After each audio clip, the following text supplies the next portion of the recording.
और जिंदगी हो या गाड़ी, जीतेगा वही जो टाइम पे गियर चेंज कर। अगर आपको राजा बनने का शौक है तो गुलाम की तरह मेहनत करना चाहिए। कभी कभी गुच्छे की आखिरी चाबी भी ताला खोल दे। जो भी समझदार महिला होगी ना, वो कभी किसी को अपने अंडर में ना रखना, कभी किसी को। अब भाई किसी को अपना नौकर बना के खुद उसकी नौकरानी बनने से अच्छा है उसका साथ दे के उसे राजा बना के रानी की तरह जिंदा रहे। तो ये संकुचित मानसिकता वाला होते हैं। दुनिया का बहुत खराब दस्तूर है। आपकी मेहनत की कदर लोग तभी करेंगे जब आप सक्सेस होंगे। लाख मेहनत करिए, थोड़े से असफल हो जाएंगे ना, लोग आपको जानवर समझ जाएंगे। समझ जो मतलब बस इसलिए थोड़ा सा भी कहीं से भी कोई कमी नहीं रहा। इंसान और अच्छी किताबें जल्दी समझ में नहीं आता है, वक्त लगाना पड़ता है। समझा गया? बहुत दूर तक जाना पड़ता है ये जानने के लिए कि करीब कौन था। पढ़ाई को वैसे कीजिए जैसे नोट गिनते हैं। पैसा कोई गिन रहा है, मजाल कोई इसका कंसंट्रेशन खराब कर दे, डांट देगा 2 3 4 5 6 7 8 9। सर एक चैनल वाला आपको भी बोला था चैम्बर में आके कि महल जैसा पैसा ले, उसको हम नाश्ता नहीं कराए थे तो उसको लग गया कि क्या हो गया यहाँ पे।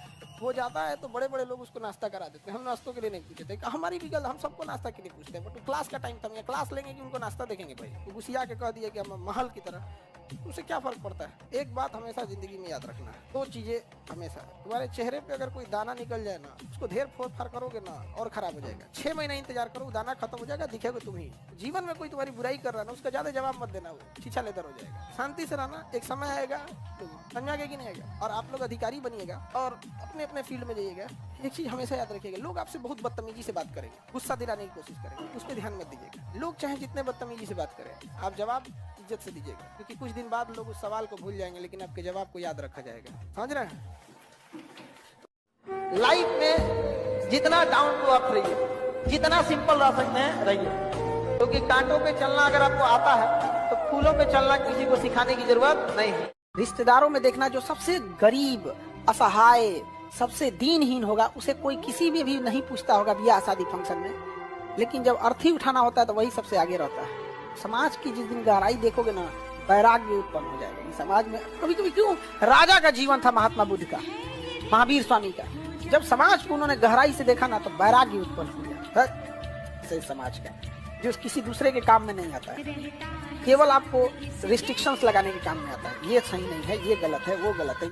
देखिएगा ना कोनो कोनो लड़का का बाल एकदम झड़ जाएगा, एकदम लास्ट स्टेप में सरकारी नौकरी हुआ रहेगा, अजीब रहेगा।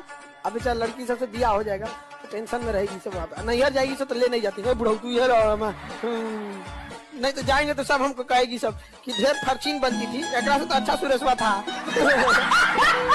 करता। अब जैसे हमारे यहाँ भोजपुरी गाने हैं, फिल्में हैं, ये सब चीजें ये जो चल रहे हैं हमारे यहाँ, तो आप वो जो गा रहा है उसको तो देख ही रहे हैं कि भैया उल्टा सीधा गा रहा है, बट ये भी देखिए कि वो लोग को कितना लोग पसंद कर रहे हैं। इससे ये समझ में आता है कि समाज के एक बड़े हिस्सा को अश्लीलता पसंद है। उसे अश्लीलता में दिक्कत बस ये है जब उसके सामने उसकी बहन हो, उसकी बेटी हो या उसकी माँ हो, बाकी के लिए उसको कोई अंतर नहीं है। बाकी के लिए उसको लिए दूसरी कोई लड़की है तो मांस का लोथड़ा है, जो मन गा दो, जो मन बोल दो। अब सब मेंटेलिटी, मास मेंटेलिटी को दिखा रहा है। ये कितना गलत डायरेक्शन में जा रहा है। हमारे यहाँ के नेताओं को भी देख के ऐसे ही लगता है क्या आया क्या नहीं जाके यहाँ। लड़कियां शुरू से उल्टे सीधा के खेल खेलती है, गिट्टी पत्थर गुड्डा गुड्डी। एगो इतना बड़का सियार ऐसा पातर दुबर कुपोषण वाला गुड़िया रखेगी सब। देखा अब गुड़िया सोएगी तो अखियां बंद कर लेती थी, और उसका जो भाव निकाला रहता था छज्जा ऐसा इतना